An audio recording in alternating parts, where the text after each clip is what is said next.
Conocida como la Tierra entre ríos, Mesopotamia vio florecer a las primeras civilizaciones humanas de todos los tiempos. Y es que habría que remontarse 9000 años antes de Cristo para tomar contacto pleno con el alumbramiento de las primeras culturas arraigadas en esta zona. Una de ellas, y quizás la más importante, es la Sumeria, por la cuna de la evolución actual. Sin embargo, ¿cuándo se originó la cultura sumeria? ¿Qué costumbres tenían? ¿Es cierto que sus ciudades estaban presididas por reyes y dioses? ¿Qué conocimientos poseían sobre astronomía y matemáticas? ¿Qué importancia tenía la escritura en sus vidas? ¿Cuál era el concepto sumerio sobre la religión o la libertad? Esta noche, en Luces en la Oscuridad, nos gustaría conocer mejor a este pueblo milenario y para ello contamos con la ayuda de varios expertos, como son en este caso Jordi Vidal Palomino, doctor en asirología y profesor de Historia Antigua en la Universidad Autónoma de Barcelona. Muy buenas noches, Jordi, bienvenido. Buenas noches, gracias. Muy buenas noches. También a Felip Masó Ferrer, arqueólogo, especialista en el Próximo Oriente. Felip, muy buenas noches. Hola, ¿qué tal? Muy buenas noches. Y al periodista e investigador Carlos Mesa. Carlos, muy buenas noches. Hola, buenas noches. Muy buenas noches. Bueno, pues hoy con nuestros especialistas en esta materia nos gustaría plantearnos un montón de preguntas, si os parece. Y para entender mejor quiénes fueron los sumerios, me gustaría que primero empezásemos por conocer sus orígenes. ¿De dónde proviene el nombre de los sumerios o de Sumeria? Bueno, el nombre de Sumerio viene de... Es el nombre que le dieron un pueblo con el que compartieron buena parte de su historia, que son los acadios, ¿no? Los acadios les llamaban a ellos Shumeru, que es una palabra que, por desgracia, no sabemos qué significa. Sabemos que les llamaban así, pero no sabemos qué significa. Ellos a sí mismos no se daban este nombre. Ellos se decían como habitantes de la tierra de Kiengi, que significa literalmente nuestra tierra, ¿no? Somos los habitantes de nuestra patria. Pero el nombre de Sumerio es eso, es el nombre que le dieron los acadios y que no sabemos qué significa. Uh-huh. Entre ellos los sumerios se llamaban Sak-Higa, ¿no? O algo parecido. Algo sí. Así como el pueblo de cabezas negras. Las cabezas negras, sí. Pero eso es más una referencia a la humanidad en general. De hecho, en épocas posteriores, cuando ya no existen los sumerios, se sigue utilizando esta expresión. Pero sí, es verdad, es una expresión sumeria, sí. Uh-huh. ¿Podemos decir, por tanto, que estamos ante la cuna de la civilización occidental o no? Yo creo que sí, pero esta es una opinión polémica, ¿no? Depende de quién estuviera aquí compartiendo, pues no estaría de acuerdo, pero yo creo que sí, que la continuidad entre el mundo sumerio y la civilización occidental, a través de muchos pasos intermedios, es evidente, sí. ¿El pueblo sumerio cuándo nace? Se habla de 3000 años antes de Cristo, por ejemplo, pero vemos que las primeras culturas sumerias ya hablan de 9500, 10000 años antes de Cristo. ¿Es así? Bueno, no tanto. Hay que diferenciar entre lo que es la civilización y luego la civilización sumeria. Hay un proceso desde el 10.000 aproximadamente antes de Cristo, a partir del momento en que los habitantes de la Tierra pues empiezan a domesticar plantas y animales, que es el proceso del Neolítico, y a partir de ahí se asientan en unos espacios concretos y empiezan un largo proceso que les llevará o culminará con la aparición de la ciudad y el mundo urbano y por tanto la civilización. Entonces, el mundo sumerio, como tal, como civilización sumeria, la habríamos de situar como muy temprano, del 3300 antes de Cristo, que es el momento que aparecen los primeros textos a partir de los cuales nosotros podemos hablar de sumerios, con gente con lengua sumeria. Porque el problema de atribuir a una civilización con un nombre concreto es a través de la nomenclatura de la lengua hablada. Nosotros podemos clasificar la humanidad por las lenguas que hablan. Los semitas serían árabes, hebreos, acadios, y luego los sumerios. Entonces los sumerios es un pueblo especial porque es el único pueblo que habla esa lengua. No tenemos ningún otro parentesco con ningún otro pueblo lingüísticamente que se parezca. Entonces la primera referencia de la primera lengua escrita parece ser que es la sumeria, y eso lo tendríamos que datar aproximadamente entre 3300, 3100. ¿Qué tipo de escritura tenían ellos? Ellos utilizaban una escritura que es el cuneiforme. Lo que pasa es que también ha habido una evolución. Empezaron con una escritura de tipo pictográfica, es decir, a partir de signos, de realidades tangibles que pasaron a tablillas, y luego se abstrayeron del dibujo y lo tradujeron a cuñas mediante pues un cálamo estilizado que mediante presiones sobre la arcilla pues hacían pequeñas cuñas, que es el nombre de cuneiforme. ¿Es posible que los sumerios fuesen una tribu proveniente de fuera, posiblemente de las estepas, por ese origen concreto que antes comentabais, o no? Porque se especula sobre un posible origen Anatolio, la actual Turquía, ¿no? O del oeste de la India, o de la península arábiga, o de algún lugar cercano del mar Caspio. Sí, es que se han propuesto muchas cosas. Concretamente, esto que dices de Anatolia, pues se propuso porque en Anatolia, en cuarto milenio, se encuentra una cerámica parecida a la que después encontramos en Mesopotamia, en torno al 3500. Entonces se dijo, bueno, pues podían provenir de allí. Pero otra gente, a partir de comparación lingüística, dice, hombre, pues no, podían estar emparentados con las lenguas drávidas de la India. Podrían venir de allí. Pero después, a partir de análisis de mitos o de la literatura sumeria, se han propuesto, pues eso, que venían de las estepas, que vinieran incluso del Golfo Pérsico. Que el Golfo Pérsico, en época de la glaciación, sería una zona seca, y que la civilización sumeria, en origen, hubiera surgido allí. Después, cuando sube el nivel del mar, pues se hubieran trasladado hacia la zona de la Baja Mesopotamia. Es decir, que teorías hay muchas. Mi opinión personal, si puedo darla, es que los sumerios no venían de ningún sitio. Yo lo comparto eso. Sí, siempre estuvieron allí, yo creo. Porque es una civilización que nace de la noche a la mañana. Y intentar buscarle explicaciones es algo... Siempre es curioso, ¿no? Siempre tendemos a intentar racionalizarlo todo, intentar buscar explicaciones, y parece como que siempre, en el caso, pues... de lo más racional y científico, siempre quieren intentar ver que la civilización sumeria proviene de alguna parte, pero es que hay tantas teorías, como decís vosotros, que es ilógico intentar dar una respuesta racional, es imposible. Vamos a, ya que estamos en este contexto, vamos a racionalizar un poquito el mismo, y para que quede la cosa como muy en constancia de que lo hemos aprendido. Pueblo sumerio. No hay otro pueblo que tenga la misma lengua. No. Es el único pueblo. La raíz, 3500, para ir bien, antes de Cristo. Las primeras tribus. Sí, aproximadamente. Sí. Los primeros textos son 3300 y aún así no se puede decir que aquello que se hable es sumerio. Se supone que es sumerio, pero no se puede decir. Con seguridad, que sería 2900, 800 sí. Aproximadamente. Pero yo creo que podemos ser un poco más osados y decir, no, claro, si en el 3000... Es verdad lo que dice Felipe. O sea, no está seguro que los primeros textos sean sumerios. Pero es muy posible, es muy posible que lo sea. Pero también contad con que hay en las tablillas que vosotros habréis traducido, habréis contemplado, pues hay también referencias a historias más antiguas todavía, con lo cual eso implica que esa civilización tenía conocimientos de historias muy atrás en el tiempo. Y cosas muy interesantes también, no solo de historias, sino de pueblos. Porque en los textos encontramos palabras que pertenecen a gente que no son sumerios y que no son acadios, y que nosotros, como no sabemos quiénes eran, les llamamos el pueblo X, que suena muy mal, pero es como los llamamos porque no sabemos quiénes son. Los acadios dices que son los que le pusieron ese nombre de sumerios. Sí. ¿Los acadios eran vecinos suyos o era un pueblo, o estos sumerios eran tribus nómadas que iban recorriendo desde Anatolia, Turquía, por aquí a zona, y luego fueron a parar? ¿Dónde se establecieron? ¿En Mesopotamia, lo que es hoy Turquía? No, lo que es hoy Irak. Irak, perdón, sí. Lo que es hoy Irak, ¿no? Sí. Se establecieron allí. En el sur de Irak. En el sur de Irak, pero era un pueblo nómada. No, desde que nosotros tenemos noticias, no. O sea, es un pueblo sedentario, de hecho son los que crean la vida urbana. O sea, no, nómadas no. Que en origen, que en la prehistoria más remota pudieran haber sido nómadas, eso no lo podemos controlar. Pero desde que tenemos textos, datos, no, son un pueblo sedentario. ¿Conocían el caballo, por ejemplo? No inmediatamente, el caballo se domestica más tarde. Ellos, sobre todo el sistema que tenían de transporte en Mesopotamia, no requería un transporte terrestre. De hecho, la domesticación del caballo y el camello fueron bastante más tardías porque tenían la autopista de la antigüedad, que es el Éufrates. Entonces no necesitaban tampoco ningún tipo de transporte terrestre imprescindible. Utilizaban el onagro.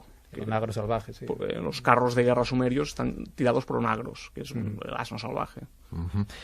Está claro que cuando se habla de Egipto, por ejemplo, y más en esas épocas, se habla de que iban con carros. No iban con carros, iban como con trineos, porque aquello hay que recordar que estaba lleno de arena, ¿no? En Egipto pasaba 3/4 de lo mismo en Mesopotamia en aquella época. No, tenemos representaciones de carros con ruedas macizas, no son ruedas de radio, es rueda maciza, de 4 o 2 ruedas, depende del modelo, pero no utilizaban el carro de guerra ya desde muy antiguo. ¿Eran guerreros los sumerios?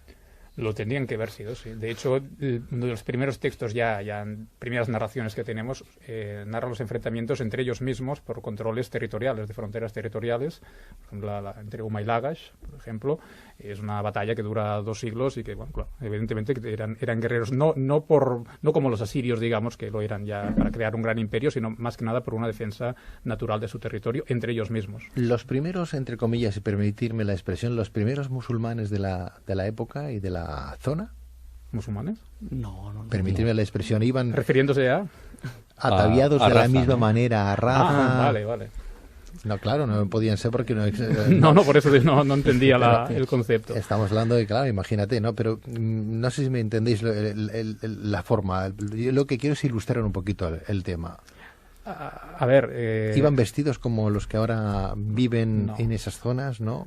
No, las representaciones que nos han llegado, por ejemplo, tanto a nivel de relieves como a nivel de estatuaria, que son pocas porque tampoco tenemos muchos, pero ellos iban ataviados de medio cuerpo hacia cintura hacia abajo, con una especie de falda de lana. Luego también las mujeres, lógicamente, hasta arriba, con unos vestidos de tirantes, vestidos de volantes, pero para nada... Las mujeres no iban tapadas ni nada parecido. No, hay representaciones de diosas tapadas, pero no es una cosa que sea sine qua non. Quiero decir, tampoco conocemos tanto la sociedad ni la estatuaria o la decoración de aquella época, pero no creo que tenga ningún parecido. Lo digo por la zona, Irak, Irán... No, hay cosas interesantes. No tanto los sumerios, pero época posterior sabemos que sí. Porque, por ejemplo, el código de Hammurabi nos lo dice, ¿no? Que ya no es sumerio, es verdad, ya estamos en el periodo babilónico, paleobabilónico. Pero nos dice que las mujeres casadas han de ir con la cabeza cubierta.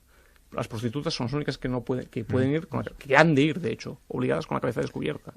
A eso yo iba, Sí. porque la zona, de alguna manera, hoy la conocemos como pueblo árabe, pueblo musulmán, ¿no? En el 80% de su población. Sí, pero es que ya sé que es una similitud, pero es que, claro, los musulmanes llegan en el siglo VI después de Cristo. Estamos hablando Estamos hablando de la misma zona. Sí, bueno, Lo que pero pasa con es que miles de años de diferencia. Sí, lo que pasa es que los semitas sí que tenían ya esta costumbre desde bastante antiguo, ¿no? Claro, pero ya no es sumerios, ya es el mundo Ya semítico. el mundo sí. semita, ya estamos hablando de los hebreos. ¿El pueblo de Sumerio trasciende a otros pueblos? Me explico. ¿Hay un pueblo que siga al pueblo sumerio y que hoy tengan una cierta representación de sus ancestros o no? Naufraga completamente el pueblo sumerio. Desaparece. No teníamos ni idea de que existía, porque nadie o sea, ni los autores clásicos, ni la Biblia, nadie dice nada nunca de los sumerios. Los sumerios los descubrimos cuando descubrimos la civilización mesopotámica y las tablillas, pero se había perdido por completo, ¿no? Pero ahí dejadme que diga una cosa nada más, una cosita. Y dos, Una las que pequeña quieras. intervención, porque vosotros sois los que más sabéis al respecto. Sí que la Biblia, tal como la conocemos, tiene un montón de historias que son, yo no diría paralelas, diría en todo caso copiadas directamente de los sumerios, como es, por ejemplo, el caso del diluvio, por poner un ejemplo concreto, ¿no? Sí, pero no conocían ya los sumerios. Los sumerios en la época esa que tú dices que se copian. Sí, no lo conocían, pero conocían claro, sus historias, eso sí. conocían las sí. historias que les podían haber llegado a través de acadios, asirios, babilonios. Exacto, sí. Pero claro, de alguna manera lo han tenido que heredar. Sí, ¿Entendéis pero lo que quiero decir? de forma inconsciente. Ellos sí que adoptan la historia, pero no saben quién la creó. Porque claro, cuando la Biblia se pone por escrito, es que los sumerios hacen miles de años ya que han desaparecido. De hecho, los sumerios desaparecen, ¿no? La lengua sumeria probablemente... Eso, las teorías varían, ¿no? Pero es posible que en el 2400 ya no se hable sumerio antes de Cristo. Imagínate, con la Biblia, según quien se pone por escrito, te dirá en el siglo VI, pues claro, hace 2000 años que no existen los sumerios. O sea, sí conocen sus historias, pero no saben quién son. Exacto, pero lo que pasa es que yo siempre he dicho que lo que las historias que se han escrito dentro de la Biblia son precisamente historias ya de muy segundas, ¿no? Sí. Entonces lo que les llega es precisamente un retazo de una historia como mucho más completa, ¿no? Pero como digo, el diluvio hay muchas más. El Dilmun, que vosotros conocéis, que es el paraíso, ¿no? Precisamente de los sumerios, es la historia de la epopeya de la creación y es sumerio. Y sin embargo luego ellos lo adoptan como lugar del paraíso donde estarán Adán y Eva, ¿no? Pero hay muchas historias. ¿De qué población estamos hablando en esa época? 3000 años antes de Cristo. Personas, ¿cuántas personas?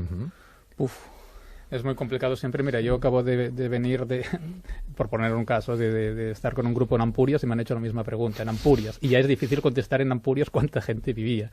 Porque si no tienes un censo, digamos, un documento que te diga exactamente, es muy difícil. Porque ponte a contar suponiendo que tengas una ciudad excavada en su totalidad, que no tenemos ninguna, que nunca tenemos, has de hacer unos números muy artificiales. Has de saber primero que todas aquellas casas estén ocupadas a la misma vez. Luego hacer un cálculo de cuánta gente más o menos puede vivir por casa y multiplicarlo, cosa que es muy difícil. Por tanto, doctor David Ruy, comentó que en Egipto en aquella época más o menos se puede saber que había 1 millón de personas en todo Egipto. Tanto una ciudad sumeria, por hacer un paralelo y sin tener datos, pero que podía tener Uruk, una ciudad la más grande, más o menos ahora conocido, de 400 hectáreas, que podía tener 2.000, 3.000 personas. Me parece que quizá un disparate para una misma época, ¿no? Pero no lo sabemos con certeza. Es de las cosas más difíciles que hay, que tampoco es una cosa que nos quite el sueño, porque tampoco aporta mucha más información. En cualquier caso, Egipto se sabe qué población vivía en Egipto. Y sí. O hacia 1 millón de personas aproximadamente. Y sin embargo los sumerios no tuvieron ningún tipo de relación con los egipcios, ¿no? Sí. A ver, tampoco no hay un vínculo directo que digas que unos influenciaron sobre los otros, pero sí que tenían relaciones comerciales, influencias culturales, sí que las hubo. ¿Los egipcios aprendieron de los sumerios entonces? No, es decir, las civilizaciones sumerias y egipcias son contemporáneas, paralelas, nacen de fenómenos diferentes, con objetivos diferentes, pero con un contacto, pero sin influencias ni aprendizaje de la una sobre la otra. No lo necesitan porque cada uno ya es bastante espabilado. Antes Carlos Mesa hablaba de ese gran diluvio, de esa epopeya de Atrahasis, no sé si lo he pronunciado bien, ¿verdad? O el poema de Gilgamesh, que hacen referencia a ese gran diluvio que aconteció, según los sumerios, en el año 10.928 a.C. ¿Cómo llegan a tener esa relación, a explicar? Y además esa epopeya se puede leer, se puede entender qué es lo que pasó, ¿no? ¿Qué tipo de legado tienen ellos? ¿Escritura? ¿De padre a hijos? ¿De boca a oreja? Ellos tenían esa escritura uniforme, ¿no? Que tú bien decías, ¿no? Pero ¿ya la conocían esa escritura? ¿Era suya propia o era heredada de...? Jordi lo contestará mejor, que es filólogo, pero vamos, la escritura cuneiforme... metiendo en un gran problema. No, la escritura cuneiforme surge por un fenómeno muy, muy simple y que entenderemos todos, que es el aspecto práctico del comercio y de la economía. Lo que decía al principio, en un principio se desarrolla un tipo de escritura pictográfica elemental, y a la mínima que ven que esto no es suficiente deciden abstraer la simple representación de la materia. Y como no puede representar toda la materia, todos los elementos, no los puede representar porque no acabarías nunca, pues hay que abstraerse del dibujo y ir a algo más abstracto. Y eso lo consiguen pues desde el momento que un elemento ya no representa un objeto, sino que representa un sonido.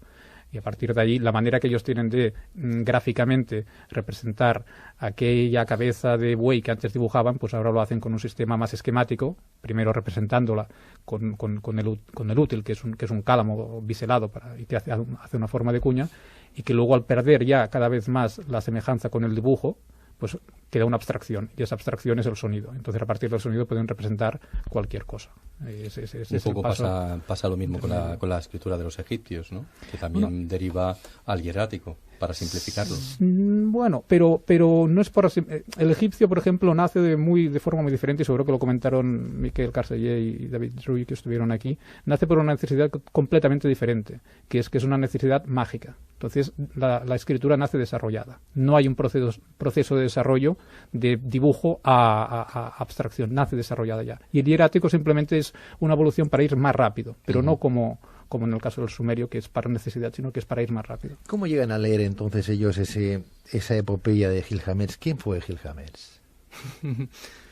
Gilgamesh, según la tradición sumeria... ¿Fue un rey? Sí, es un rey de la ciudad de Uruk. Que si lo tuviéramos que situar cronológicamente... Uno de los primeros reyes que hizo en la ciudad de ese estado, ¿no? Lo que nos ha delegado a día de hoy los sumerios. Sí. O sea, según la lista real sumeria, que es un documento muy importante, podríamos situar Gilgamesh en torno al 2700 a.C. Eso no quiere decir que sea un personaje histórico. Aquí hay mucho debate. Yo, por ejemplo, creo que no fue un personaje histórico, pero mucha gente defiende que sí, que lo fue, ¿no? Pero la historia de Gilgamesh se puede seguir bien a partir de las tablillas que se nos han conservado. Se conoce sobre todo por tradición oral, porque las tablillas tienen una formulación, una retórica que denota claramente que ha habido un proceso previo de transmisión oral y que después se pone por escrito. De hecho, la versión más completa que nos ha llegado es muy tardía, es de la biblioteca de Asurbanipal, que es del siglo VII. Y sin embargo estamos diciendo que es un personaje, pues eso, del 2700 antes de Cristo, ¿no? O sea, se transmite su historia de forma oral y después se pone por escrito. Pero era un rey malo. En principio hay que Era un rey recordar malo. que era un rey malo y que después los dioses le crean a Enkidu, Sí. que precisamente será este ser extraño, peludo y así, que suena como a un ser prehistórico y que luego le dotarán de inteligencia a través de una prostituta, además, y hará que se convierta en el mejor amigo de Sí.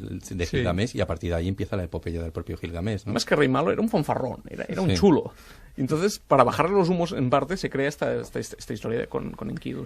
Le buscan un rival, alguien que esté a su altura, para que le baje los humos. Se habla mucho de esa lista real. Como texto se habla de la epopeya de Atracasis y del poema de Gilgamesh, que hacen referencia a ese gran diluvio de ese Noé que nos habla la Biblia, ¿no? La lista real, ¿qué es lo que dice? ¿De qué habla? ¿De dónde viene? Bueno, la lista real es un conjunto de tablillas donde se da toda una genealogía desde el inicio, en principio, de la primera ciudad donde desciende la realeza por parte de los dioses, que es Eridu, y a partir de ahí se desglosa toda la genealogía de reyes y de dioses que ostentaron la realeza y de ciudades, hasta llegar a la ciudad de Isin, en el siglo XVII, antes de Cristo. 19. Y esto, claro, es un proceso a la Esa inversa. lista la hace algún rey. Claro, lo hace Sí. el último rey de la lista que se quiere hacer heredero, descendiente, que le den la autoridad porque él ha sido descendiente desde el principio de los tiempos. ¿Y ¿no? eso es fiable? Porque estamos hablando de una lista de ¿cuántos siglos? No lo es, porque Claro. es que además Sí, la lista está compuesta de una forma que, bueno, si te la pones a leer ya dices que, bueno, textualmente dice la realeza descendió sobre la ciudad de Eridu y tal rey reinó en Eridu 10.600 años. Eridu.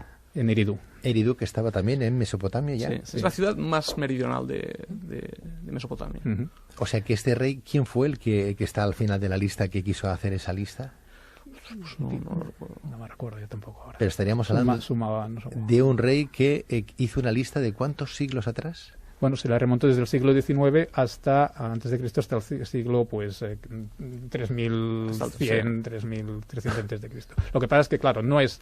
Él tenía, quizá, la cronología, pero que fuera descendiente directo, evidentemente no. Lo bueno de esta lista, en todo caso, es que vas viendo que poco a poco va matizándose. Desde esta época mítica, prediluvial, precisamente, porque ahí es donde interviene también el diluvio, hay la aparición de las 5 primeras ciudades prediluviales, luego viene el diluvio y luego viene la época postdiluvial. Y en esa época postdiluvial ya es más fiable, digamos. Hablaremos de ese diluvio, el gran diluvio, ¿verdad? Que ellos lo ponen como texto, como epopeya, como poema. ¿Cómo viene? ¿Cómo aparece el gran diluvio? Aparece de muchas formas. En la lista real sumeria aparece simplemente como una línea. O sea, dice, la historia es así, y entonces hay una cesura provocada por el diluvio. Pero después tenemos desarrollo, por ejemplo, en la epopeya de Gilgamesh, pues es una tablilla que nos habla del tema este. Después, Atrahasis, pues también lo mismo. Es una epopeya que nos habla del tema del diluvio, que es como un castigo que envían los dioses, curiosamente, porque los hombres hacen demasiado ruido.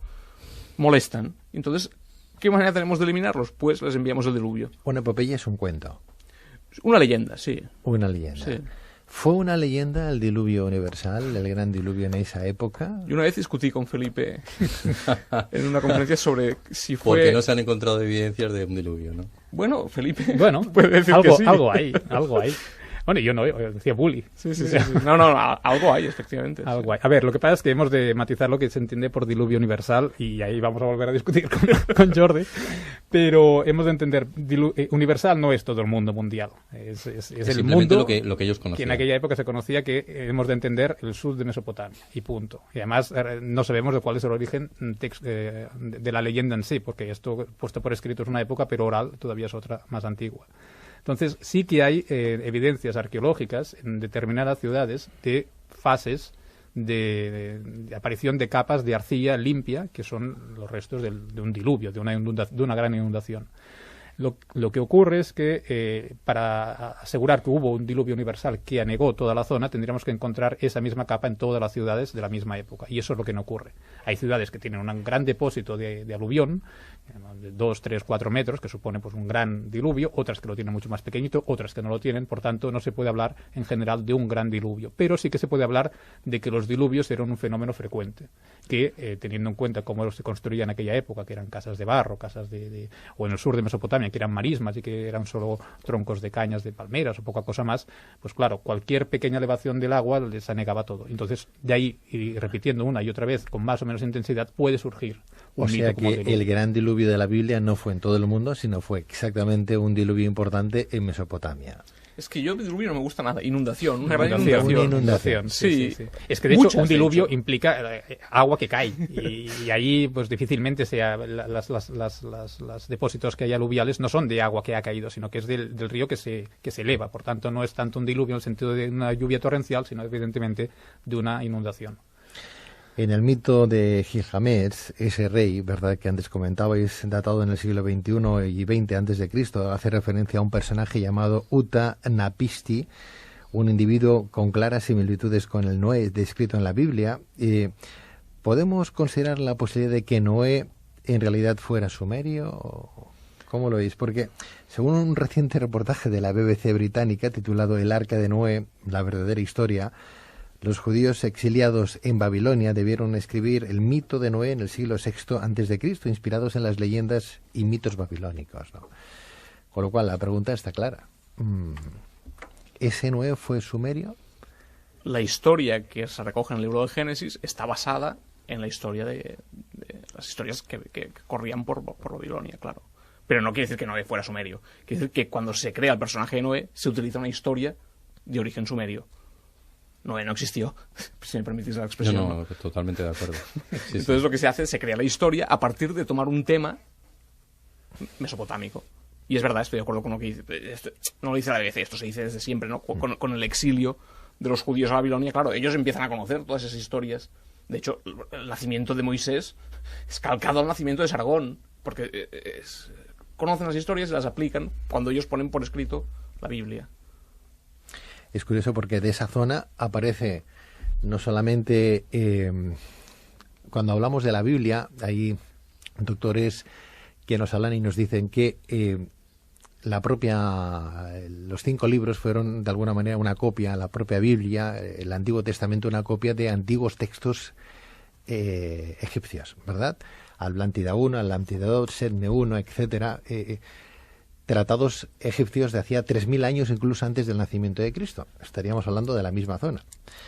Si leemos cosas judías, hablamos también de la misma zona con la misma gente. Por eso yo antes os decía, y quería buscar un poco el paralelismo de cómo iban vestidos, aunque ya sabemos que hasta que no apareció Mahoma, que fue mucho más tardío, ¿verdad?, mucho más tarde que el nacimiento de Cristo, no se conocía el pueblo musulmán, ni mucho menos, ¿no?, ni tan siquiera la cultura ni la religión, pero ya que todo acontece más o menos en esa zona, la crística, la judía y la musulmana, pues hombre, de alguna manera tienen que beber todas de la misma fuente, ¿no?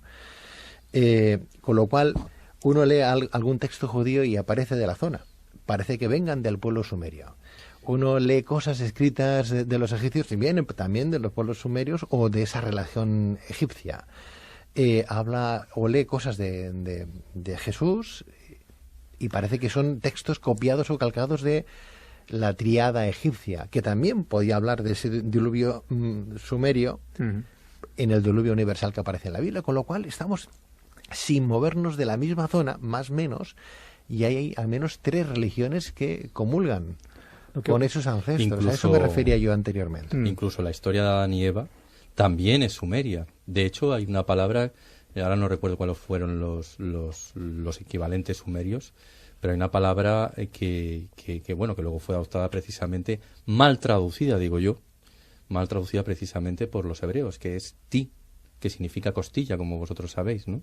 Y que precisamente de la costilla de Eva es donde aparecerá la simiente que da. Pero lo que pasa es que esa es una mala traducción, como digo yo, porque ti también se puede traducir por lo que da vida. Por lo tanto, fijaos qué paralelismos hay y de dónde sacan todas estas historias precisamente los hebreos, adaptándolas a su manera, ¿no? Bueno, dicen que nuestra raza, la raza mundial del mundo, y permíteme la expresión, blanca, cobriza, amarilla, todos venimos del mismo pueblo, del pueblo etíope. De ahí nació la raza humana y se fue extendiendo, con lo cual Bueno, claro, todos salimos de África, eso es indudable.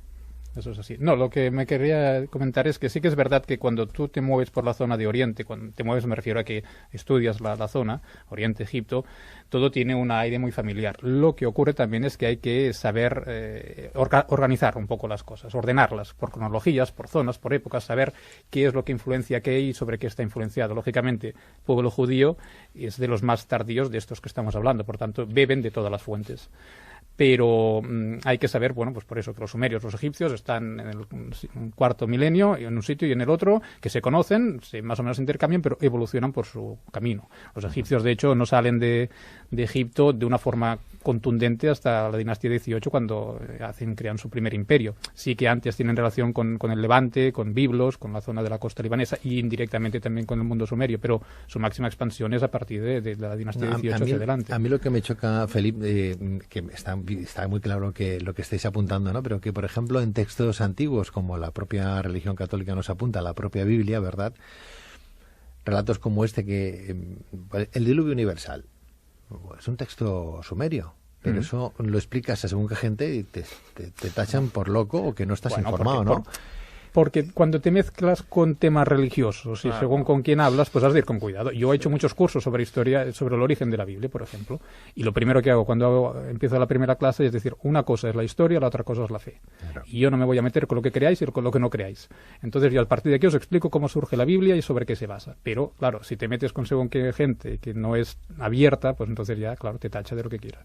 Pero hay que ser un poco, primero, respetuoso con todos los textos y todas las creencias y luego ir a buscar la verdad histórica. Fíjate que cuando se habla mucho también del pueblo sumerio como si hubieran llegado o descendientes, el que enriza mucho también el rizo, ¿verdad? Permitirme la expresión, es cuando hablan de la Atlántida, ese continente desaparecido hace 12.000 años. Bueno, de 10.900 años, 10.950 años, cuando de alguna manera aparece ese diluvio universal, entre comillas, al 12.000 antes de Cristo, que es la desaparición de la Atlántida por Platón, ¿verdad? Uno piensa, pues tampoco pasó no hubieron tantos miles de años, 2.000 años nada más. Con lo cual, que la Atlántida exista. Ahí voy. Entonces ahí ya... ¿El pueblo sumerio no habla de la Atlántida en absoluto? ¿O de alguna tierra, no sé, o de otro pueblo que les infundieran algún tipo de rasgo, característica, explicación? ¿No?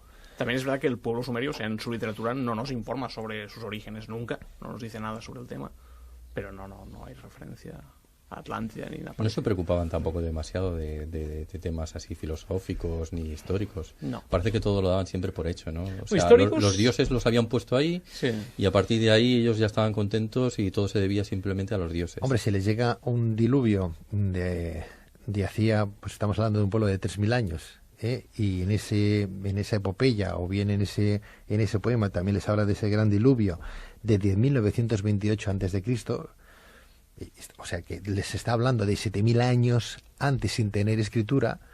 Uno puede pensar, bueno, pues a lo mejor también les llegó algo de la Atlántida. No. Que aparezcan los textos, no. Yo, porque nunca me gusta decir que no todo, aunque en este caso sí que digo que sí, pero dejo una pequeña puerta abierta más que nada en todas las civilizaciones, porque hay que tener en cuenta una cosa. Cualquier civilización, incluso la romana, la más próxima que queráis, primero, no tenía intención de dejar nada para los demás, y menos para unos arqueólogos de 3.000 años después. Segundo, no escribían todo lo que hacían. Tercero, de lo que escribían, la mitad o 3/4 partes eran cosas contables y banales. Por tanto, nunca, jamás, de los jamases, tendremos la información completa de ninguna civilización. Pero en el tema este de la Atlántida, no. Los sumerios no dejaron nada, ni dudo que lo dejaran si ¿Qué significa? Fueron los primeros que crearon una ciudad-estado, ¿no? Sí. Sí, ellos crean la ciudad, sí. O sea, los seres humanos vivían en tribus, en poblados, que iban haciéndose cada vez más grandes y se unían cuando venían conflictos, ¿verdad? Y una ciudad-estado era una ciudad, un grupo de tribus, ¿verdad? O de poblados, regentadas por un señor. Sí, es que una ciudad... Claro, hay miles de definiciones de ciudad, ¿no? Pero una ciudad es una aldea compleja, con mayor tamaño y con gente que ya no se dedica simplemente a la agricultura, sino que es con especialistas, gente que se dedica a todo tipo de tarea a tiempo completo, incluso especialistas en la guerra. Y entonces, normalmente, pues una ciudad es un recinto que sea muralla para protegerse de las agresiones exteriores Pero básicamente es eso, es una aldea compleja, una aldea de mayor tamaño y con complejidad social. Y política, obviamente. Y muy interesante, porque además habían desarrollado todo tipo de leyes incluso totalmente válidas en la actualidad. Fijaos lo bien que diseñaron esas leyes. Aparte, eran gente que también tenían sus propias escuelas. Sí. Con lo cual, pues bueno, estamos hablando de una ciudad-estado donde se desarrollaba la civilización poquito a poco y además muy parecida quizá a lo que conoceríamos luego más tarde, ¿no? Carlos, con su jerarquía, el rey, su corte, Sí. sus asesores, ¿sí? Bueno, quizá yo este tipo de cosas era una prefiero que sociedad hablen ellos, completamente administrada, jerarquizada y con sus notables, con sus escribas, con sus sacerdotes, con todo lo que ¿Habían implica. esclavos? No, No tenían esclavos. no. Es curioso En el, porque... en el concepto greco-romano del término más conocido, como igual que en Egipto no habían. Una Es cosa es que curioso. hubieran sirvientes. A ver, la figura del esclavo, en tanto jurídica, sí que existía. Por ejemplo, sí que hay leyes que hablan de esclavos, pero habríamos que ver qué tipo de esclavitud es, qué tipo de ser, porque, por ejemplo, un esclavo se podía casar con una libre y liberarse de la esclavitud. Entonces, no es un concepto del esclavismo grecorromano. Habrían sirvientes que lo pasaban muy mal y que le hemos traducido con el término de esclavo. Pero Sin embargo, los hay que hombres de las matizar. cabezas negras, a su vez, son esclavos de los Anunnaki, ¿no? Cabe recordar, porque ellos son Los sirvientes de los desarrollados, dioses, claro, sí. o sea, han sido desarrollados precisamente para servir a esos dioses, ¿no? Claro. Sí. Buen término ese, los Anunnakis. Háblame de los Anunnakis, por favor. Hablarme de los Anunnakis, que son dioses que llegan del cielo. sí, bueno, todos los dioses en principio provienen de ahí. En principio habían dos grandes grupos de dioses y, bueno, unos eran los que los habían creado, los otros trabajaban para ellos. Estos se cansaron de trabajar para los grandes dioses y decidieron crear, bueno, hubo un conflicto y entonces a partir de ese conflicto decidieron crear a la humanidad para que sirviera a todos los dioses. Es decir, de los dos grupos de dioses que unos servían a los demás, dijeron, oye, somos dioses como vosotros, por tanto, aquí que venga otro que haga el trabajo. Y de ahí salimos nosotros. De los Anunnakis. ¿Es cierto que entre el Tigris y el Éufrates, más o menos, por ahí podría haber estado el paraíso, el Edén? Hay muchas teorías. Se ha situado en muchos sitios, ¿no? Por ejemplo, también en la península de Bahrein, ¿no? Ujú. También se ha situado por allí. ¿Los Anunnakis podrían ser los dioses que aparecen en la Biblia, aquellos ángeles que llegaron del cielo y se unieron con las mujeres de los hombres? Los gigantes, sí. No, es que los Anunnaki en realidad es la asamblea de los dioses. Los dioses mesopotámicos se reúnen en la asamblea y reciben el título los Anunnaki. O sea, es el título de la asamblea. Y ese capítulo que dices tú, pues es que se ha escrito mucho sobre ese tema de Génesis 6, ¿no? La unión de Los Nefilim. los Nephilim, que son los gigantes, de hecho. O sea, Es que de hecho, bueno, eso es por esa literatura alternativa que hay ahí, que hace ver esos gigantes de la antigüedad con los gigantes que también aparecen en todas las narraciones de los sumerios, ¿no? Y entonces esa similitud entre gigantes es la que convirtió precisamente a los Anunnaki en Nefilim en esos libros alternativos, como digo yo. Bueno, pero es que las historias estas de los Nephilim que dices, yo más que con los sumerios lo vincularía con el mundo cananeo, porque en el mundo cananeo se habla de los Refaim, los Rapauma, que son precisamente eso, ¿no? Son gigantes. Exacto. Bueno, gigantes según la Biblia, según los textos cananeos no son gigantes, simplemente son los seres de más allá. Pero sí, la Biblia los traduce como gigantes. Pero es que historias de gigantes, de hecho, son transculturales, es decir, las tenemos en todos sitios y es comprensible, ¿no? Porque esa gente entraba en contacto con huesos de dinosaurios, por ejemplo, y de alguna manera tenían que explicar eso, ¿no? Y de ahí se crean las historias de gigantes. Y eso explica que en todo el mundo hay historias de gigantes, porque topan con huesos inmensos que ellos no pueden explicar de ninguna forma, y se crean estas historias etiológicas, ¿no? De explicar a posteriori qué demonios es eso. Yo creo que el origen de esas historias de gigantes, que digo que están en todas las culturas, sería ese. Bueno, no es que lo diga yo, es que está bastante aceptado. Este pueblo sumerio, ya cuando se han convertido en ciudades-estado, están amuralladas, ¿sí? Estamos hablando de adobe. Sí, sí, sí. Bien. Con sus ciudades bien creadas, sus casas. Tenían, entiendo yo, que sus lugares de esbarjo en catalán, de ocio, Sí. gracias, sí. Sí. Era una especie como las ciudades romanas, eran aseados, los sumerios se lavaban, había agua corriente, lo digo por la proximidad también de los ríos, dentro de sus, no sé, o eran como los egipcios que se lavaban mucho y se ponían una peluca. porque iban todos rapados. Hombre, de los egipcios también hay que diferenciar lo que se ve de lo que es. Porque una cosa son las pinturas bonitas de las tumbas, la otra cosa es la vida diaria en las casas egipcias. No todo el mundo era tan perfecto, ni tan maravilloso, ni olía tan bien, seguro. No nos dejemos engañar. En cuanto a si las ciudades sumerias eran limpias y eran... La arqueología ha demostrado que, no siempre, no digo nunca, pero no siempre han habido sistemas de canalización. Comparados con las ciudades romanas, nada que ver. Precisamente, viniendo tan purias, aquello es como ahora. Entonces, claro, no, eso no había y no lo hubo hasta muy tarde. Que fueran más o menos limpios, que estuvieran... Eso dependía un poco también del tipo de ciudad. Si era una ciudad pequeña, que quiere decir que las casas estaban más juntas las unas a las otras, más hacinados los unos con los otros, y eso a la fuerza tenía que obligar a un tipo de sanidad, si no pública, pues por lo menos que cada uno se intentara apañar como se pudiera. Pero en general las ciudades tampoco son tan pequeñas. Estamos hablando de Uru, que es la prototipo, pero la más exagerada, que son 400 hectáreas, muchas de las cuales también ocupadas por recintos públicos. Pero arqueológicamente no podríamos decir que fueran ciudades, sí que están urbanizadas, pero tampoco podemos pensar en un modelo hipodámico perfecto, irregular, ni mucho menos. Aún así, también precisamente por la proximidad del río, tampoco tendrían la necesidad de tener un sistema perfectamente reglamentado de aguas residuales. Es decir, teniendo yo, por proximidad y antropología, cuando estamos excavando en Siria y estamos viviendo en las mismas aldeas que la gente, bueno, en Karakusaka ya no habían cloacas ni había nada, ya la gente tenía su baño y su pozo negro y ya te apañarás. Y el río lo tenían al lado, y si se querían bañar, pues iban al río y se bañaban. No tenían una necesidad de tener una infraestructura perfectamente organizada de sanidad. Y esto se puede extrapolar al pasado, y más por las evidencias arqueológicas de casos. ¿Los sumerios era un pueblo que tuviera una cierta relación con sus coetáneos y pueblos vecinos? Permitirme siempre las analogías o los parangones, ¿no? ¿Eran muy fenicios, por ejemplo? ¿Les gustaba el intercambio o no, el trueque? Necesitaban el intercambio. Porque la cuestión que más define la civilización mesopotámica es que en la Baja Mesopotamia no hay nada. Solo hay una gran riqueza agrícola, pero no hay piedras preciosas, no hay metales, no hay madera. Para conseguir todo eso, forzosamente tuvieron que ir fuera. Y de hecho, desde el origen, desde el periodo Uruk, empiezan a crear colonias, que Felipe conoce muy bien porque ha estado y ha excavado en ellas, ¿no? O sea, se empiezan a crear colonias por todo el Próximo Oriente para asegurarse la llegada de las materias primas que ellos no tienen. Sí, sí. ¿Y la medicina qué tal?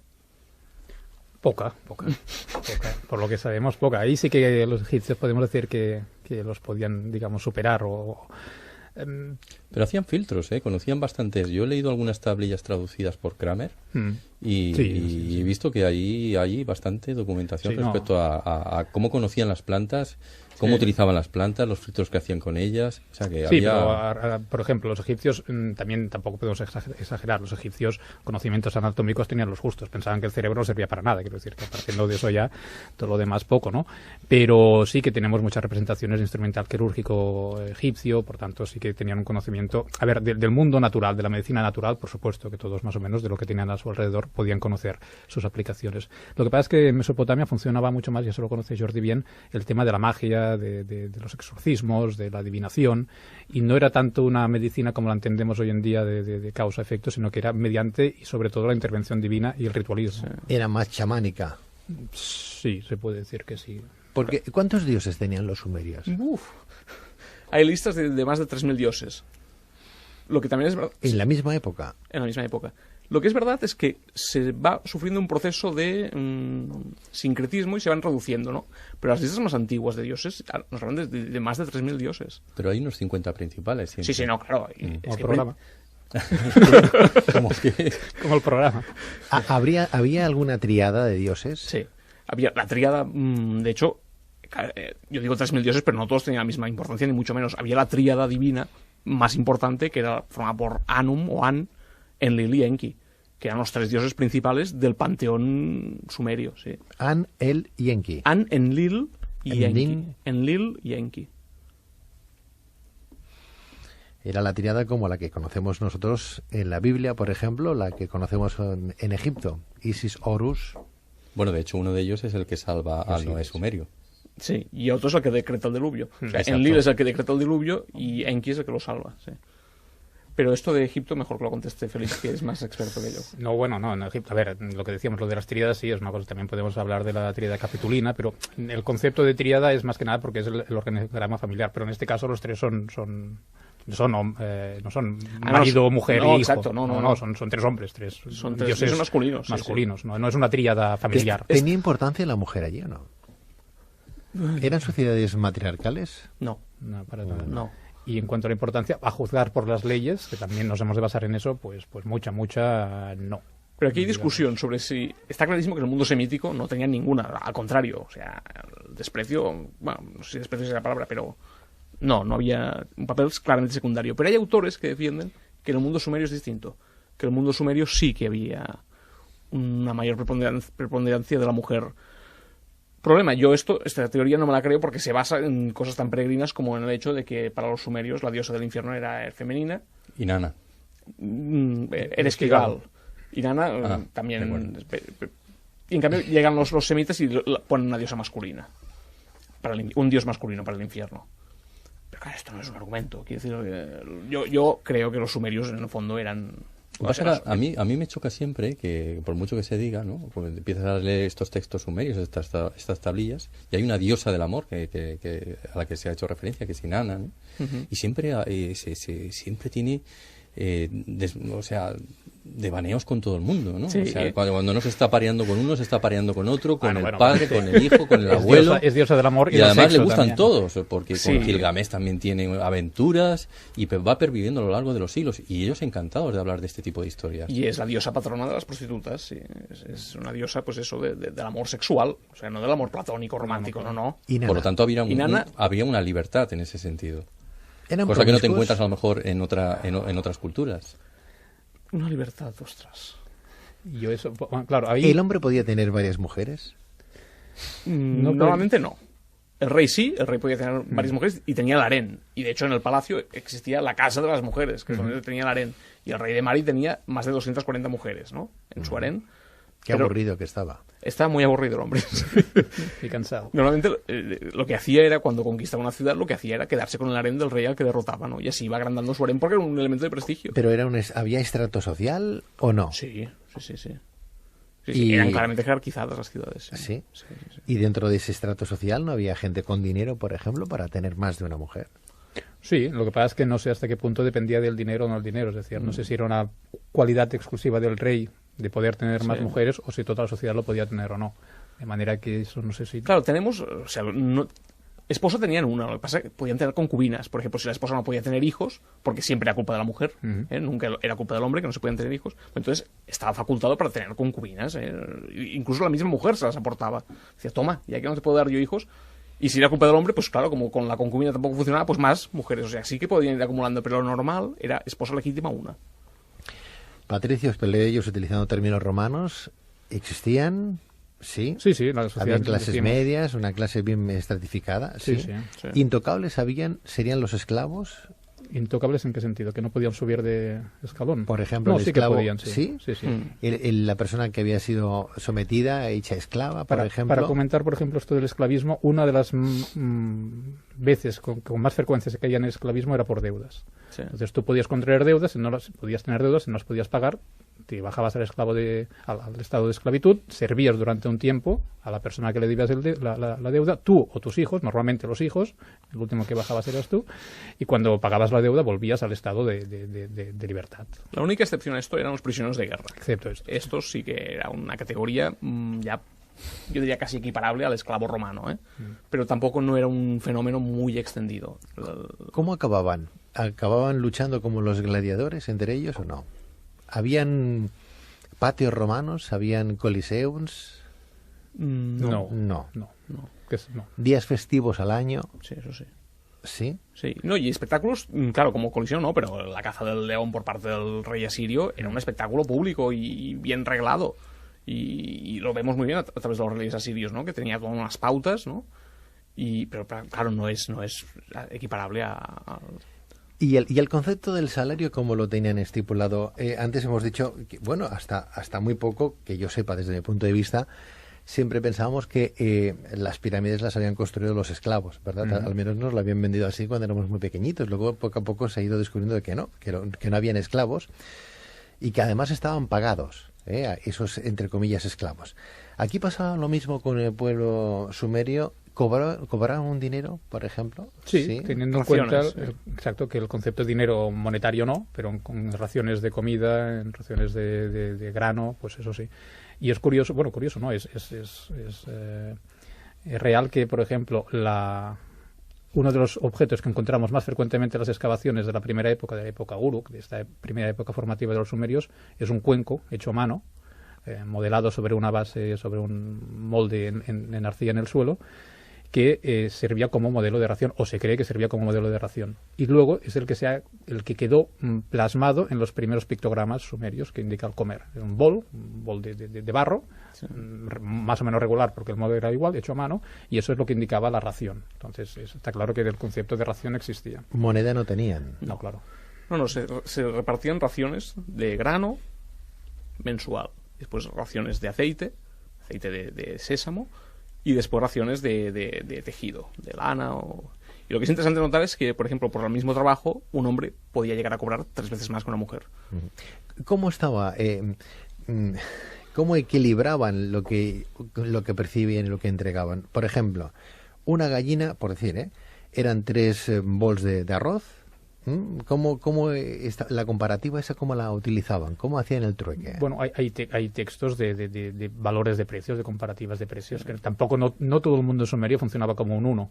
Es decir, la ciudad en sí misma sí, la ciudad de al lado quizá también, pero no lo mismo, no es lo mismo que comprar un café aquí que comprarlo en Alemania o comprarlo en los Parques Elíseos. Es decir, cada ciudad tenía un sistema monetario que en algunos casos los reyes intentaban, no solo monetario, sino también el de pesos y medidas, intentaban equiparar. Cuando llegaba un rey, intentaba hacer que todo fuera a la hora, ¿no? fuera al mismo tiempo, pero normalmente cada uno funcionaba de su manera. Tampoco, que yo conozca, nos han llegado muchas listas de aquello de un... ¿Qué tipo de metal utilizaban o conocían? El bronce, el cobre y el estaño, y luego el bronce, y luego ya, pero ya no los sumerios. Los sumerios ya el hierro no lo llegaron a conocer nunca. El hierro llega en el 1200, que los sumerios ya no... Podríamos decir... Se habla de oro, ¿no? También. Bueno, sí, oro, pero, plata, claro, oro y plata, sí, pero como metal de herramienta... Las espadas eran de bronce. Sí. Y no habían, y a pesar de conocer el bronce, nunca acuñaron una moneda.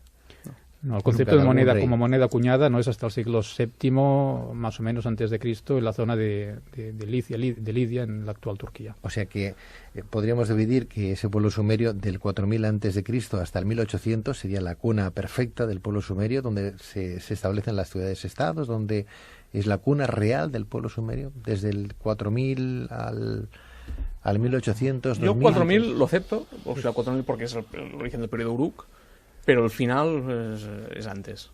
El final, o sea, el mundo sumerio termina hacia el 2350 desde el punto de vista político, y después tiene un breve paréntesis, que es el que conocemos como periodo neosumerio, que es un siglo, un poco más de un siglo, y ya está. Y a partir de ahí ya desaparece. O sea, a partir del 2000 ya el mundo sumerio ya no existe. O sea, la lengua sumeria sí que existirá, la lengua sumeria existe hasta el final, pero como una lengua de cultura. Ya nadie la hablará. Ya los sumerios luego no aparecen ya sus primos hermanos, ¿no? Los acadios y todo eso. Los acadios probablemente convivieron con ellos desde siempre allí. O sea, las primeras listas de nombres propios que tenemos, escritas en sumerio, pero ya aparecen nombres propios en acadio. O sea, los acadios posiblemente convivieron con ellos desde siempre. Pasa que después los acadios son los que pasan a dominar. ¿Cuándo has dicho que desapareció el pueblo sumerio entonces? El pueblo sumerio, la lengua sumeria, yo puedo decir, ¿no? La lengua sumeria desaparece en algún momento entre el 2400 y el 2000. Probablemente más hacia el 2400 que hacia el 2000. La última ciudad fue Ur, ¿no? La última ciudad. La última en desaparecer, y la primera Uruk. La primera sería Uruk, la última en cuanto al imperio neosumerio de Ur 3 y... exacto. Ahí sí. Ciudad sumeria, sí, exacto. Sería Ur, sí. De hecho, el pueblo sumerio como pueblo desaparece más que nada por cuestión numérica, porque los semitas son muchos. No es un genocidio, No, exacto. Es una cuestión de que hay un pueblo que son muchos más y los sumerios son menos, y por matemáticas son absorbidos y desaparecen como pueblo, como raza, y lo único que sobrevive es la lengua, que además queda limitada o como lengua culta o como lengua de prestigio, no, pero como lengua fosilizada, como lengua... no de lengua popular. La lengua popular es el acadio y lo será siempre hasta la sustitución por el arameo. Los dioses, Carlos, con forma antropomórfica. con forma humana siempre. Además viven con ellos y de hecho son los dioses. Es que además es algo muy curioso porque, claro... Pero con aspecto animal, algunos dioses. No, con aspecto humano. ¿Todos? ¿O les pasa lo mismo como a los egipcios, que tienen...? Que yo recuerde, la mayoría son humanos. Lo que pasa es que creo que de vez en cuando hacen referencia a algún animal. Demonios, hay demonios que sí que son con aspecto animal, pero no, los dioses pero los dioses son humanos y son con aspecto humano. Es algo muy curioso. Tienen como atributos tienen diferentes emblemas y también tienen algún animal asociado, pero nunca se mezclan no tiene la cabeza de un animal, el cuerpo de un hombre, tiene un león, pues un toro como animal asociado, pero no como... Los sumerios creían que el creador del hombre fue una mujer, ¿no? La creación del hombre, según los mitos sumerios, es muy parecida a la Biblia, aunque con más dioses. Como bien decíais antes, por invitación de la diosa Nanmu, el dios Enki tomó arcilla y dio forma al ser humano. Sí, es que pasa que hay muchas tradiciones sobre el origen del... Es verdad que Namu, la tradición de Eridu, que se lo atribuye a Namu, pero después tenemos creaciones del hombre por parte de dioses masculinos también. Es que no, claro, el problema de la religión sumeria es que no existe una Biblia. O sea, no conocemos una tradición, conocemos muchas.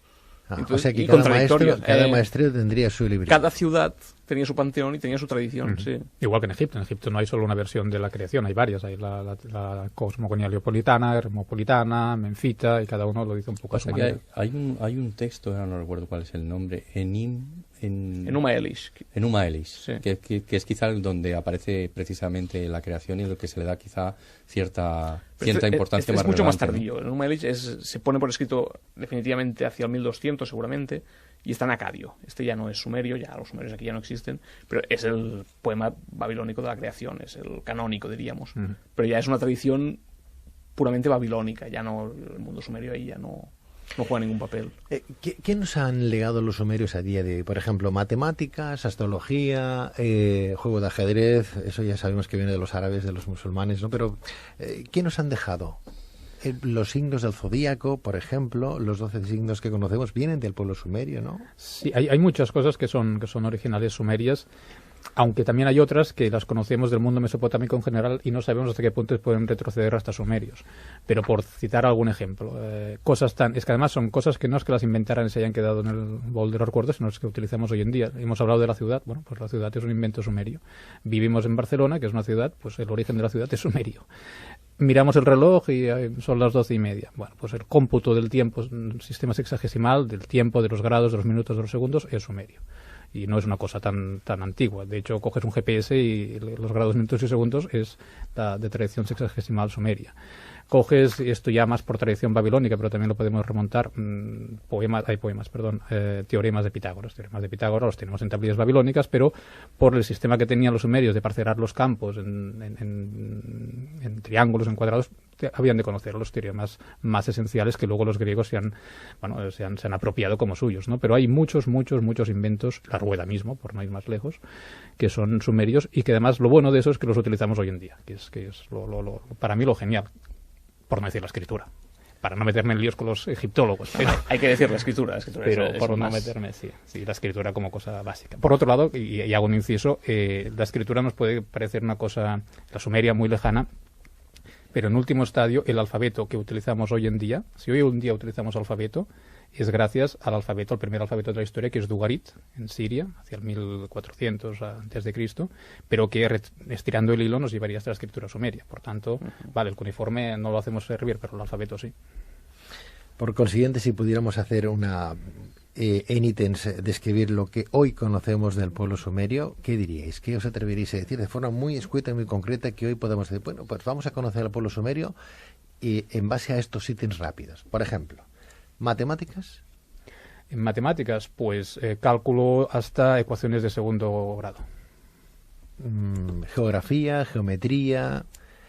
Tenemos planos de ciudades topográficos y que serían los que utilizarían ellos para crear su ciudad, que luego se han contrastado arqueológicamente, como el de Nippur, por ejemplo. Cosmogonía, astros...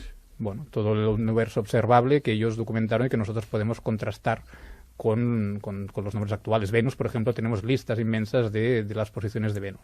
Signos del zodiaco se regían por el este, por el oeste, por el norte, por el sur. ¿Cómo orientaban sus ciudades? No sé si hay alguna formulación específicas en torno a eso. Ellos, por descripciones que hace, parece que nosotros orientamos a Mesopotamia, nosotros orientamos de este a oeste, y ellos parece que lo veían al revés, lo veían, a ver cómo me explico, de norte a sur. O sea, ellos orientaban el mapa de manera distinta como lo hacemos nosotros, porque ellos decían subir y bajar. Como las pirámides. Es el tema egipcio, yo prefiero dejárselo a Felipe. Dejemos de comparativas con Egipcio, vamos a Es asumir que en que es lo Egipto es. el Bajo Egipto sería bueno, la parte de arriba. En ese Eso sentido sí, sí, sí, pero sí, eso lo sí. hacemos hoy en día, sí. Sí. 12 meses, 12 meses. Sí. 365 días al año o 360 más 360. 360 más 5 o no. 360. 360. Sí, es que Y luego también tenían calendario lunar, porque este sería el solar, pero luego también tenían el lunar. ¿Qué duraba? No sé exactamente, pero bueno, menos. Pero claro, es que depende del cómputo que hacían del tiempo para qué lo hacían servir. Si hacían un cálculo de la órbita de las estrellas de lo que fuera, utilizaban más el lunar. Si hacían el día a día agrícola, era solar, por excelencia. Vaya examen os estoy... Sí, duro. Sí, no, Examen no, duro. sí, sacaremos nota. Vamos a la radio, pero claro, vamos a sensibilidad. ¿a qué vamos, no? Sí. Vamos a No, lo que pasa analizar es o que vamos a explicar está muy cosas. bien las preguntas y ojalá las podamos responder todas, pero hay que también, lo que decía yo en un momento, que no nos ha llegado todo. Lo que nos ha llegado es una parte muy concreta, nunca con la intención de que nosotros estudiáramos eso. Por tanto, a veces las preguntas están bien porque nos lo hacen preguntar nosotros mismos para buscar la información, pero a veces no tienen respuesta. Sí. Podemos decir que no lo sabemos, pero hay algunas que es que no tienen respuesta. O que nos acordáis que da mejor. No, es que no tienen respuesta, que caray. Es que hay Si muchas- no hay.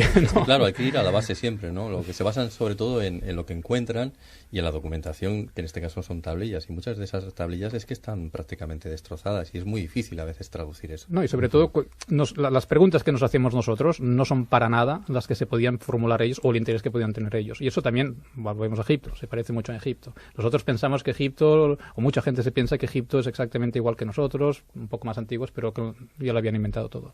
Y si entendemos Egipto o Mesopotamia desde nuestro punto de vista, la pifiamos, porque su manera de pensar, de entender, de comprender y de acercarse al mundo es diametralmente diferente a la nuestra. Por tanto, muchas de las preguntas que nosotros desde nuestro punto de vista queremos saber, nunca nos las podrán responder, porque para ellos ni tan solo se las planteaban, mucho menos las recogían y mucho menos las guardaban.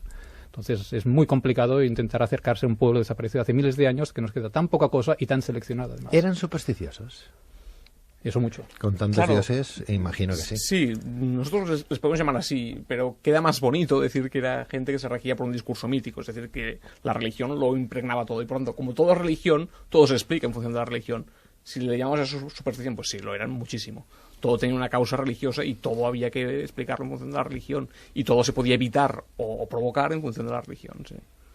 Hay una oración, que ahora no recuerdo si es sumerio o no, pero que valdría también para los sumerios, que, claro, ellos, si se encontraban mal por alguna razón, lo achacaban a los dioses. Si les iba mal el negocio, los achacaban, perdón, a los dioses, que era una culpa que habían hecho ellos y que los dioses los castigaban. Pero claro, había momentos que ellos no eran conscientes de haber hecho nada mal. Y entonces igualmente sufrían un castigo. Y entonces hay una oración que dice, perdona a Dios por haber pecado, aunque no sepa por qué. Sí. Es decir, seguro que he hecho alguna cosa mal, que no lo sé, pero te pido perdón porque alguna cosa habrá hecho. Entonces, hasta ese punto llegaba la relación, ¿no? De no ser conscientes de haber hecho nada mal, al revés. Yo creo que lo he hecho todo bien, pero por si acaso te pido perdón para que me vaya bien. Precisamente hay una tablilla de lamentaciones también, buscando esos paralelismos con la Biblia. Creo que es muy parecida a lo que se habla en Job, ¿no? Precisamente.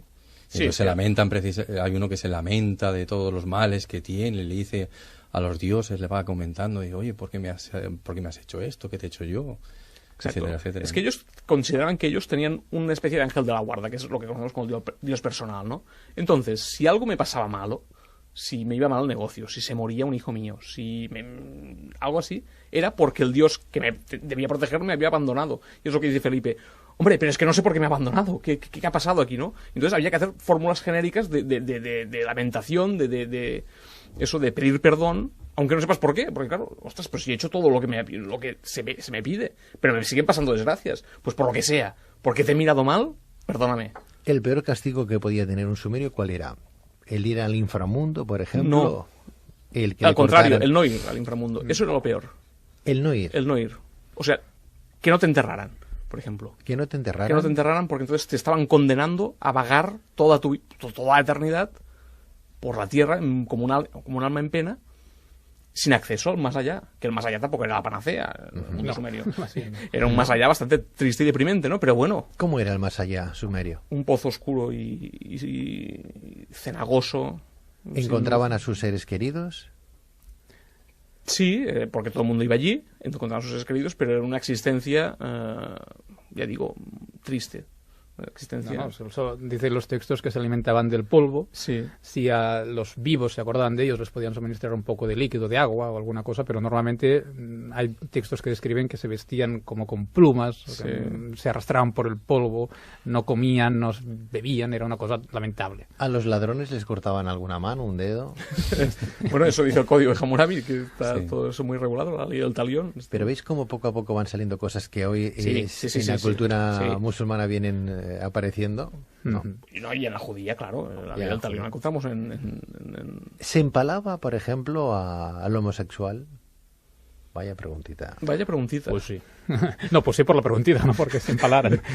Yo lo que recuerdo de empalamientos así como castigo tal, recogido en ninguna ley, no lo veo. Lo que recuerdo de empalamientos son los relieves asirios que aparecen empalados, los enemigos. Porque eran enemigos, no porque eran homosexuales. De hecho, no recuerdo ninguna ley específica contra o a favor de la homosexualidad. Hoy hay pueblos, en ese pueblo árabe que empalan a los homosexuales, por ejemplo. Les ponen un hierro herrero. Y lapidan a las adúlteras. Pero bueno. Sí. ¿El empalamiento? Muy doloroso, imagino. Pues también se hace hoy todavía el empalamiento. Pero eso ya es más propio de una religión en concreto que se lo ha introducido, no quizá tanto de la cultura antigua, sino más bien de una religión concreta. O sea, seguro que en cualquier tribu, en alguna tribu africana o sudamericana o australiana también hacen barbaridades, pero no hay que buscar. ¿Qué tendrá la zona de Mesopotamia? Porque claro, dicen, después de la desaparición de la biblioteca de Alejandría, ¿verdad? Se han perdido, hemos como retrocedido siglos atrás, ¿no? Porque se ha roto todo lo que había allí de información. Verdaderamente hemos retrocedido con todo lo que se quemó allí, con todo lo que se rompió, se destrozó.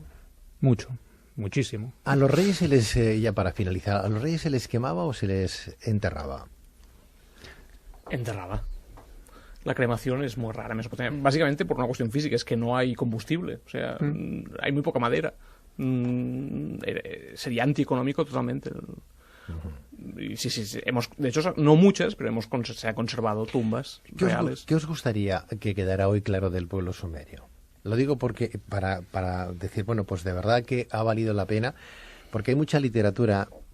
Claro, cuando no se conoce un pueblo y se oye por la rumorología es muy mala cuando se habla de historia, porque si además no hay nada tan fiable y que cada pueblo tendría una explicación, cada profesor tendría una maestría y una documentación diferente a su compañero, ¿verdad?, en ese estudio, siempre aparecen personas que atribuyen pueblo sumerio, Atlántida, lo que os decía, Atlántida, extraterrestres, Anunnakis, dioses que llegaron del cielo, ayudaron a los egipcios a crear las pirámides. Bueno, se crea un mundo ahí como paralelo, misterioso, que claro, todo el mundo, los que no están bien documentados, se acogen, se apoyan en ese pueblo sumerio. Parece es que aquel pueblo ya venía, que si el código de Hammurabi ya hablaba 1700 años antes del nacimiento de Cristo, que hubo ese diluvio y que vinieron seres inteligentes. Bueno, pues claro, ¿quién se ha leído ese código?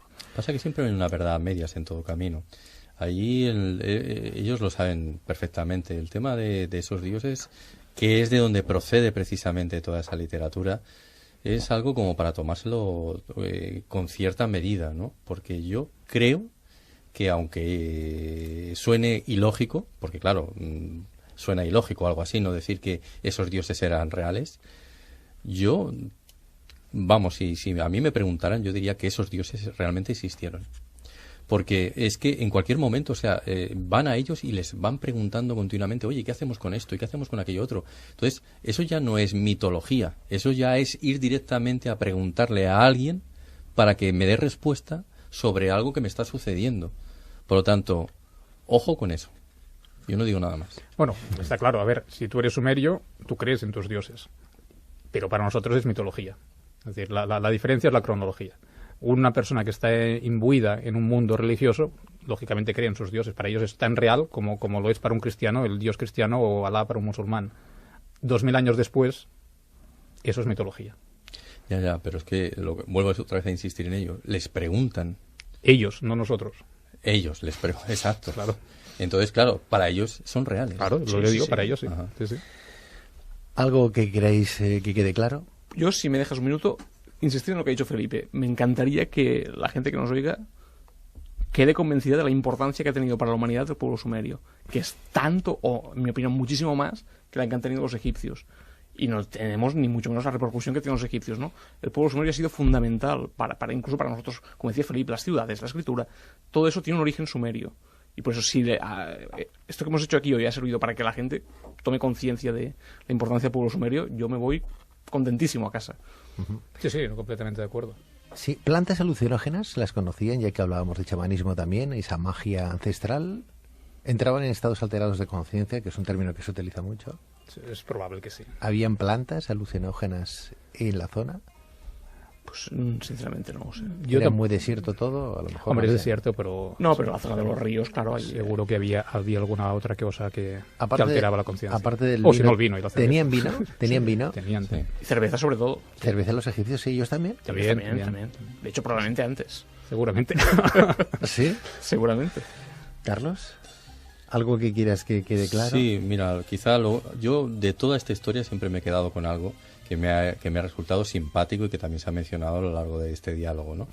Que es precisamente el que los hebreos han copiado muchas de esas historias precisamente de los sumerios. Aunque aquí se diga, bueno, hay ciertos paralelismos, yo creo sinceramente que a través del tiempo se han ido copiando, ¿no?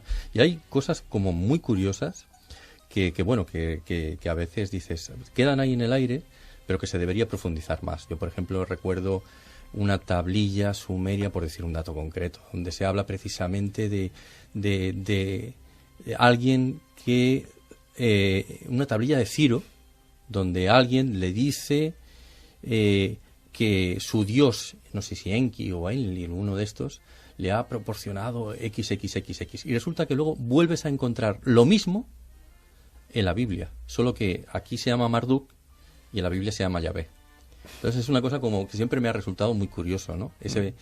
No ese paralelismo, sino todo eso que han ido asimilando los hebreos y que luego nosotros hemos conocido como Viejo Testamento, ¿no? Bueno, pues Carlos, muchísimas gracias. Gracias a todos. Jordi Vidal Palomino, doctor en asirología y profesor de Historia Antigua en la Universidad Autónoma de Barcelona. Jordi Vidal, muchísimas gracias, doctor. Muchísimas gracias a ti. Que vaya todo muy bien. Gracias. Gracias. Doctor Felipe Masó Ferrer, arqueólogo, especialista en el Próximo Oriente. Doctor Masó, mil gracias, Felipe. Gracias por el doctor, pero todavía no lo tengo. No todavía no, estoy en ello, pero todavía no. Pero estás en ello. Estamos ahí. Te queda nada. Un poquillón. Muchas gracias. Gracias, Felipe Masó. Y gracias también a todos nuestros oyentes por seguir en este espacio de Luces en la Oscuridad, hoy hablando de historia, de antropología, de mitos, de leyendas, de aquellas cosas que nos hacen grandes siempre y cuando las lleguemos a descubrir y a conocer en su esencia y realidad.